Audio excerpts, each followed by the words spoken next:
बिस्मिल्लाहिर्रहमानिर्रहीम, अस्सलाम वालेकुम जी। अच्छा जी, आज हमारा लेक्चर नंबर 4 है। उसी चैप्टर नंबर 10 आई कैप की बुक से इन्वेस्टमेंट एंड डिस्क्लोजर के ऊपर हम डिबेट कर रहे हैं। कल हमने जो बात पढ़ी थी, हमने ये बात पढ़ी थी कि जी अगर इंटरेस्टेड डायरेक्टर हैं, ठीक है, तो इंटरेस्टेड डायरेक्टर के केस में हमने ये बात पढ़ी थी कि इंटरेस्टेड डायरेक्टर डिस्क्लोजर देंगे। ठीक है, क्यों डिस्क्लोजर देंगे, कल डिटेल में बात हो गई। डिस्क्लोजर देंगे और बहुत इंपॉर्टेंट बात जो समझी वो ये था कि टाइमिंग ऑफ डिस्क्लोजर क्या होगा, यानी कब डिस्क्लोज करेंगे। और आपने अगर गौर किया हो तो हम उस वक्त पढ़ रहे थे ट्रांजैक्शन वाइज कि भाई एक ट्रांजैक्शन के अंदर अगर डायरेक्टर इंटरेस्टेड है और वो ट्रांजैक्शन के अंदर वो ट्रांजैक्शन को बोर्ड की अप्रूवल चाहिए या नहीं चाहिए, हमने केसेस बना के उसको एक स्केच से डिस्कस किया। तो उसी बात को अगर आगे बढ़ाएंगे, देखो इंटरेस्टेड डायरेक्टर का पहली रिस्पॉन्सिबिलिटी कि उसने डिस्क्लोजर देना ही देना है। अच्छा, ये बात तो हो गई, डिस्क्लोजर तो वो दे देगा। देन नेक्स्ट व्हाट, क्या करे उसके बाद? वो फिर हमारा काम है कि हाँ आगे सेक्शन जो है हमने पढ़ा सेक्शन 205, जबकि सेक्शन 207 अगर आप एक पेज आगे करके देखो तो उसमें लिखा हुआ है interested director not to participate और वोट। इसका मतलब ये हुआ कि एक दफा जब तुमने ये पता चल गया कि एक डायरेक्टर ने डिस्क्लोजर दिया कि वो इंटरेस्टेड है और तुम्हें ये पता लग गया वो इंटरेस्टेड है, तो फिर देखा जाएगा क्या कंपनी लिस्टेड है कि नॉन लिस्टेड। लिस्टेड है तो उसको कहा जाएगा नॉट अलाउड लिखना चाहिए था, not allowed to attend BOD meeting. जनाब वो बीओडी की मीटिंग अटेंड ना करे, मीटिंग से निकल जाए। जिस मीटिंग में वो बातें डिस्कस हो रही हैं वो मीटिंग में पार्टिसिपेट नहीं करेगा, आएगा भी नहीं रूम में, या आएगा तो निकाल दिया जाएगा, कहा जाएगा जनाब आप जा सकते हैं। एजेंडा आइटम है, सपोज मैं कहता हूँ ये एजेंडा है, ये सारी बातें डिस्कस होगी, ये जो लास्ट बात है ये उससे रेलेवेंट है, तो उसे कहा जाएगा प्लीज़ आप हमारे ज्वाइन ना करें। अच्छा, अगर नॉन लिस्टेड हो तो भाई allowed to attend BOD meeting but no voting right. उस केस में, यानी इसका मतलब है लिस्टेड और नॉन लिस्टेड की बात करूं तो लिस्टेड के केस में तो कमरे में भी ना हो, और नॉन लिस्टेड के केस में आप रूम में आ सकते हो, बट ये बात याद रहे कि रूम में आ तो जाओगे लेकिन वोटिंग राइट नहीं होगा तुम्हारे पास। तुम्हारा वोट कंसिडर नहीं होगा, तुम वोट कास्ट नहीं कर सकोगे। अच्छा, एक चीज़ और छोटी सी बात, कल एक छोटी सी बात हमारी रह गई थी। हम जब डिस्क्लोजर रिक्वायरमेंट पढ़ रहे थे तो कल हमने बात पढ़ी थी disclosure with relevant to transaction. बेटा वो तो हो गया स्पेसिफिक डिस्क्लोजर। इसका मतलब ये हुआ कि कल जब हम डिस्क्लोजर पढ़ रहे थे तो दो तरह से हमने इसको पढ़ना है। एक तो हो गया specific disclosure, specific to what, specific to the transaction. But आज हम एक छोटी सी बात और पढ़ेंगे जनरल डिस्क्लोजर के बारे में। भाई जान छुड़ाई जा सकती है, बार बार डिस्क्लोजर देने से बेहतर है एक ही दफा जनरल डिस्क्लोजर दे दो और साल के एंड पे उसे अपडेट कर दो अपडेट कर दो, जान छूट जाएगी, जान बख्शिश हो जाएगी। ठीक है, तो चलो आते हैं, जरा पढ़ते हैं। Instead of making a disclosure, मैं जनरल नोटिस की बात कर रहा हूं बेटे, जनरल डिस्क्लोजर की बात कर रहा हूं। Instead of making a disclosure at separate interval on each transaction the director may give a general notice regarding his directorship or membership in other body corporate or partnership in firms so that he may be considered as interested in any transaction, contract or arrangement entered into with these businesses। तो वो कहता है जनाब क्या हो सकता है कि वो जनरल डिस्क्लोजर भी दे सकता है कि जनाब वो किस किस चीज़ में इंटरेस्टेड है। ठीक है जी, कहाँ कहाँ इंटरेस्टेड है, कौन सी ट्रांजेक्शन में, कौन सी अरेंजमेंट में इंटरेस्टेड है। Is that clear? कहते हैं such notice shall be given at the director's meeting or the concerned director may take reasonable steps to ensure that it is brought up and read at the first meeting of the board after it is given। तो जनाब ये जो concerned director है या जो interested director है वो steps लेगा कि वो ensure करेगा कि बाकी director तक ये बात पहुंच गई है। आगे कहते हैं this journal notice shall expire at the end of financial year in which it is given and may be replaced by fresh notice to be given in the last month of the financial year. तो आप गौर करो, तो जैसा मैंने कहा कि एक साल तक वो वैलिड रहेगा, लेकिन जो ही एक फाइनेंशियल ईयर, अच्छा फाइनेंशियल ईयर डिफर हो सकता है फ्रॉम द कैलेंडर ईयर, ये बात याद रखिएगा। सपोज आपका कैलेंडर ईयर है 1 जनवरी से 31 दिसंबर, लेकिन हो सकता है आपका फाइनेंशियल ईयर हो 1 जुलाई टिल 30 जून, तो ये पॉसिबिलिटी है।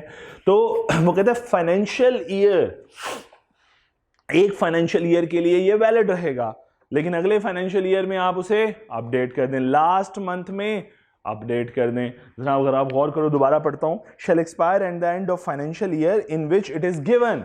देखो बेटा इसको हल्का सा समझ लो, ये ना हो आप इसमें कंफ्यूजन कर दो। देखो 1 जुलाई 2022 से एक फाइनेंशियल ईयर स्टार्ट हुआ और ये खत्म होगा 30 जून 2023 के ऊपर, ठीक है।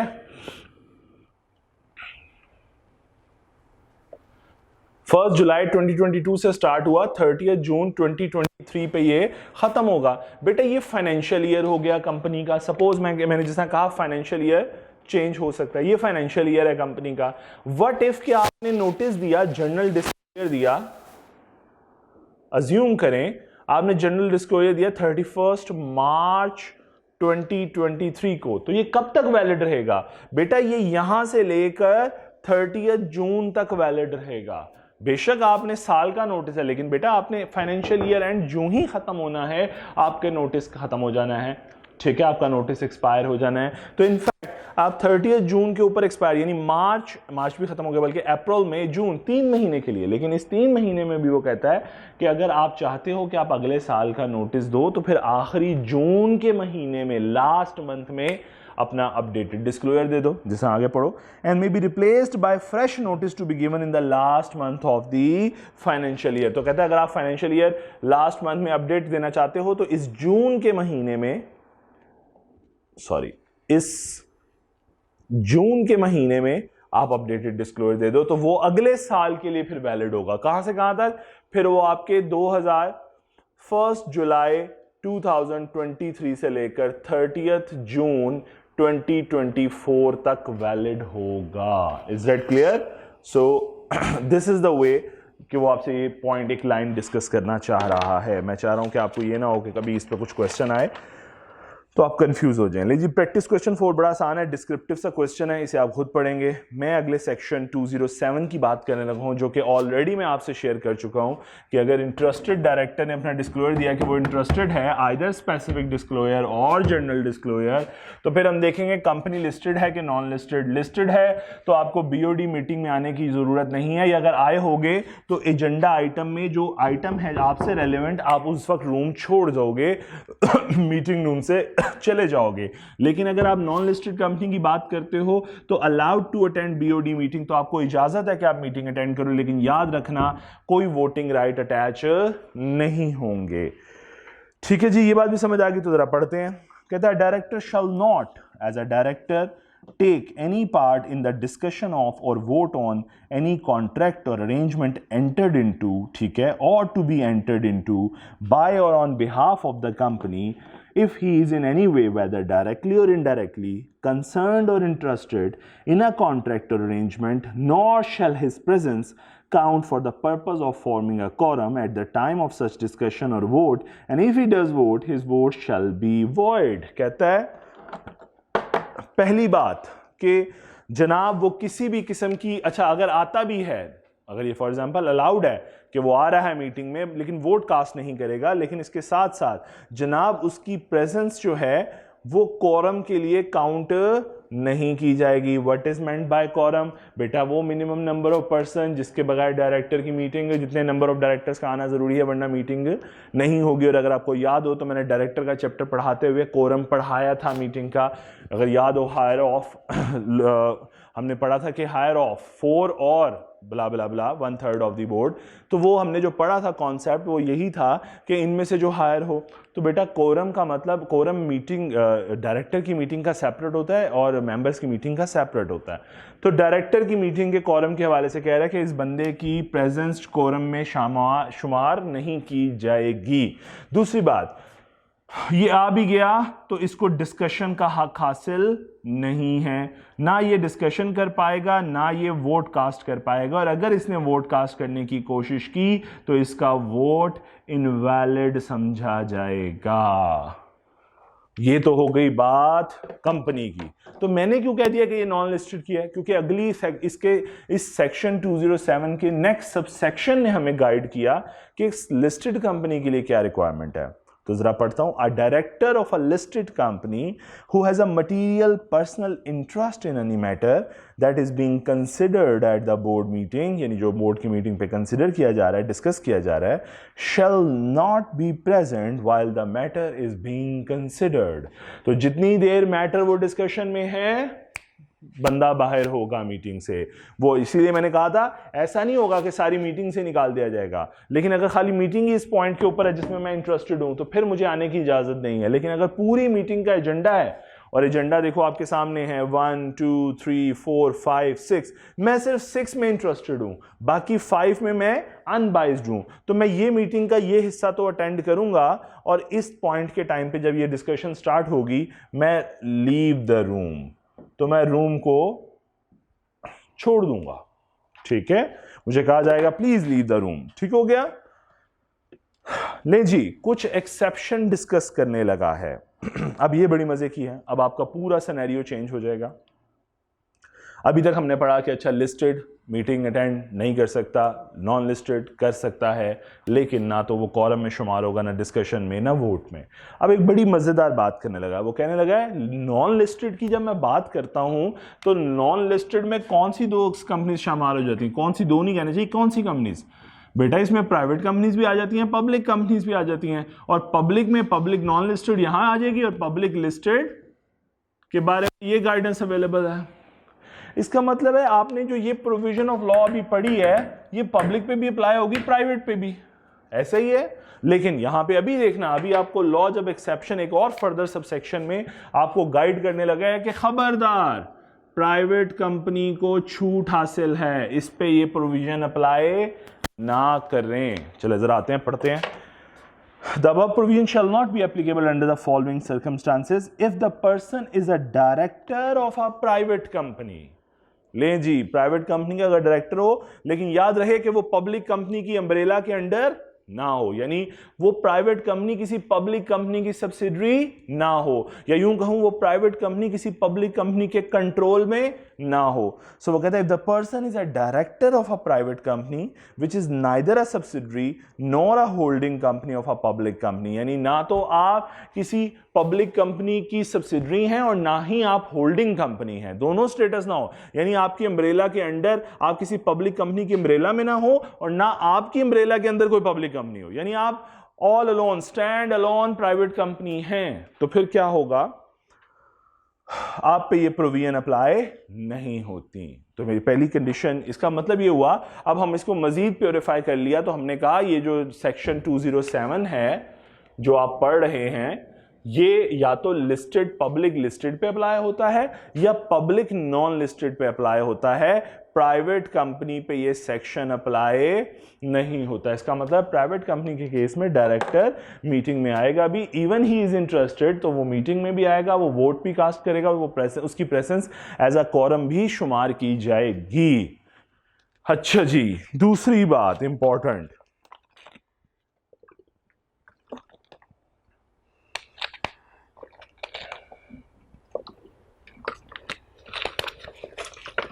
दूसरी इंपॉर्टेंट बात डायरेक्टर के हवाले से। बेटा देखो, समटाइम्स क्या होता है कि कंपनी के अंदर पर्सनल गारंटीज, कंपनी ने लोन देना है, लोन लेना है, तो बैंक्स वाले कहते हैं यूजुअली कि भाई हमें पर्सनल गारंटीज दे दें। तो कंपनी क्या करती है, कंपनी कहती है डायरेक्टर को कि जनाब आप अपनी पर्सनल गारंटी दे दें। डायरेक्टर गारंटी दे देता है, लेकिन बाद में अगर कोई मसला हुआ तो डायरेक्टर क्या होगा, अगर कंपनी कोई डिफॉल्ट करे तो डायरेक्टर पर्सनली लायबल हो जाएगा। इसका मतलब यह हुआ कि कंपनी की इसी हरकत की वजह से डायरेक्टर बेचारा फंस जाएगा किसी नुकसान में। तो लॉ यहां पे समझाने लगा है कि अगर सलमान एक डायरेक्टर है, उसने कंपनी के कहने पे किसी गारंटी दे दी है, कोई श्योरिटी दे दी है, वो गारंटर बन गया है कि अगर यार कोई मसला नहीं, अगर कंपनी डिफॉल्ट करेगी आई एम रिस्पॉन्सिबल, तो इस केस में सलमान भी चाहेगा कि उसके लिए कोई इंश्योरेंस कॉन्ट्रैक्ट करें, कोई इंडेमनिफिकेशन का कॉन्ट्रैक्ट करें, कि अगर उस सलमान को नुकसान हुआ तो ये खुमियाजा कौन भुगतेगा, सलमान का तो नहीं है, ये गन कौन फैला रहा है, कंपनी फैला रही है, तो कंपनी भुगते तो मैं क्यों भुगतूं। तो यूजुअली क्या होता है, सलमान को इंश्योर करने के लिए फिर इंश्योरेंस कंपनी से कोई इंडेमनिफिकेशन कॉन्ट्रैक्ट कर लिया जाता है। अब ये कॉन्ट्रैक्ट सलमान की फेवर में होने वाला है, कि सलमान को इंश्योर करना है, ताकि सलमान अगर गारंटी दे रहा है, श्योरिटी दे रहा है, तो उसके बदले अगर कोई भी नुकसान हुआ तो सलमान को आपने इंश्योर करना है। से जुबली वालों के साथ कॉन्ट्रैक्ट हो रहा है। अब मैं उस कॉन्ट्रैक्ट में बैठना पसंद करूंगा क्योंकि मेरे हक के बारे में बात हो रही है। तो लॉ कहते हैं ये अगर एक ऐसा सिनेरियो आ जाए जहां पे सलमान ने गारंटी दी हो, सलमान श्योरिटी बना हो बीइंग अ डायरेक्टर, और सलमान की हिफाजत के लिए एक इंश्योरेंस का कॉन्ट्रैक्ट, एक इंडेमनिफिकेशन का कॉन्ट्रैक्ट हो रहा है, तो फिर जुबली कंपनी वाले, इंश्योरेंस कंपनी वाले कॉन्ट्रैक्ट में बैठने का हक सलमान को है। सलमान बेशक उस मीटिंग के अंदर जो एजेंडा डिस्कस हो रहा है सलमान उसमें इंटरेस्टेड है, बट फिर भी सलमान उस मीटिंग में बैठ सकता है, फिर भी सलमान उस डिस्कशन का हिस्सा बन सकता है और सलमान अपना वोटिंग राइट इस्तेमाल कर सकता है। अच्छा, अब ये जो बात की है उसने, ये किसी कंपनी पे भी की खास बात नहीं की, ये सब पे अप्लाई होगा।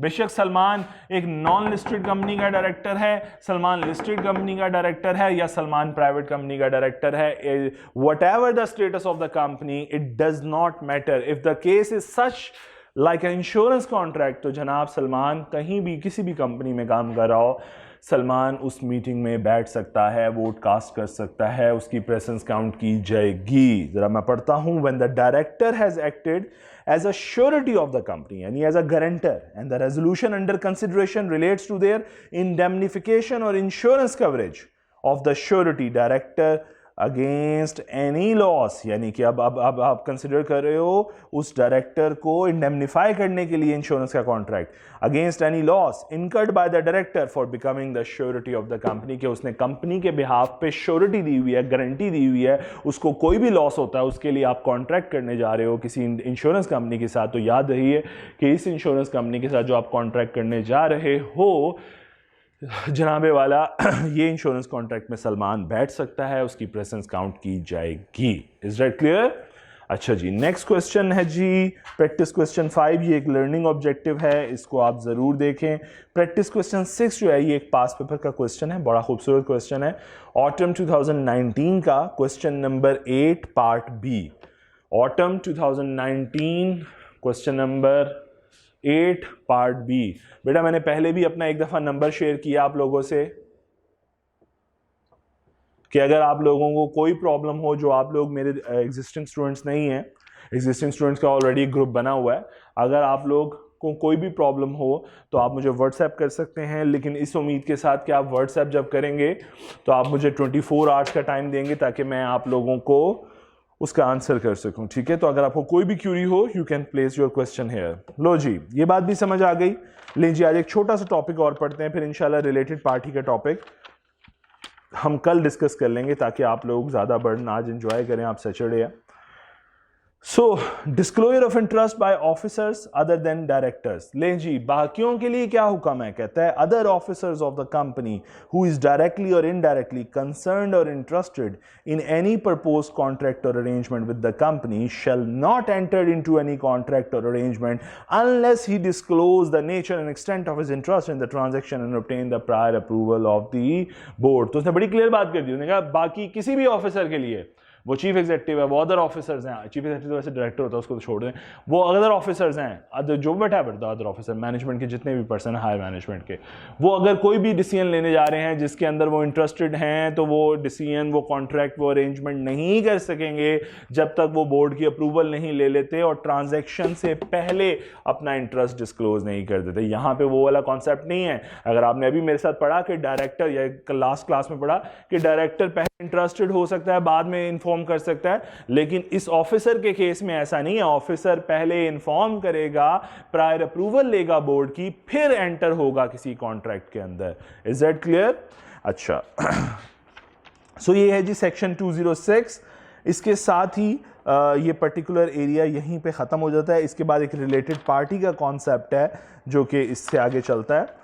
तो मेरा ख्याल है थोड़ा सा रिलेटेड पार्टी को अगर समझ लेते हैं, मेरा ख्याल है ज़्यादा बेहतर है। डेफिनेशन को थोड़ा सा समझ लेते हैं फिर कंक्लूड करते हैं, ताकि आपका थोड़ी सी बेस बिल्ड हो जाएगी रिलेटेड पार्टी की, तो मेरे लिए उसको अगले दिन उसकी रिमेनिंग एरियाज़ को डिस्कस करना आसान हो जाएगा मेरे लिए।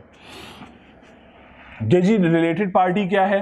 लॉ ने इस डेफिनेशन को, आप वैसे इसको अकाउंटिंग में भी बेतहाशा इस्तेमाल करते हो, तो मेरा ख्याल है आप में से जो अकाउंटिंग पढ़ता है उसको तो इस बारे में हल्का सा इंडिकेशन है, लेकिन ज़रा हम लॉ के डोमेन में रहते हुए इस सेक्शन को ज़रा समझने की कोशिश करते हैं। और मैं एक चीज़ आप लोगों की गाइडेंस के लिए बताता चलूँ, आप लोग अब प्रोफेशनल्स हो तो आपको ये पता होना चाहिए कि आप जो फाइनेंशियल स्टेटमेंट बनाते हो वो खाली इंटरनेशनल फाइनेंशियल रिपोर्टिंग स्टैंडर्ड की डोमेन में नहीं बनती।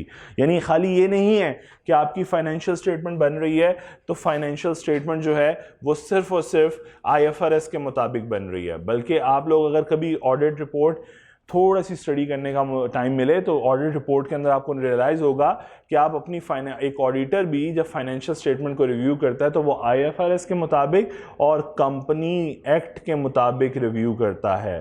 तो जनाब वो अपनी इन दो चीज़ों की बेस के ऊपर आपकी फाइनेंशियल स्टेटमेंट को रिव्यू करता है। तो आपने भी इन्हीं दोनों का ख्याल रखते हुए फाइनेंशियल स्टेटमेंट बनाई होती है। और बल्कि इसके अलावा भी रेगुलेशंस का, इवन के टैक्स पर्पसेस के हवाले से जो आपके रेगुलेशंस है उनका भी ख्याल रखा जाता है।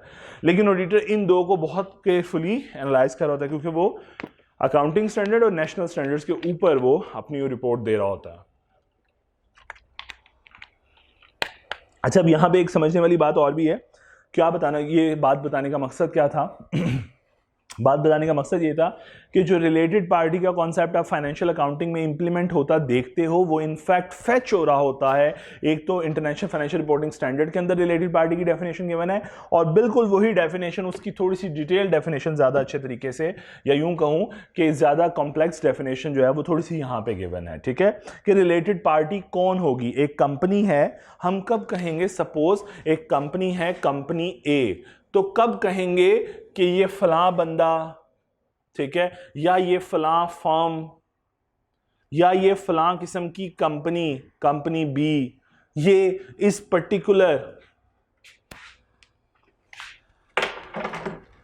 हम कब कहेंगे कि ये बंदा और ये कंपनी आपस में रिलेटेड पार्टी हैं? हम कब कहेंगे कि ये कंपनी और ये फर्म आपस में रिलेटेड पार्टी हैं?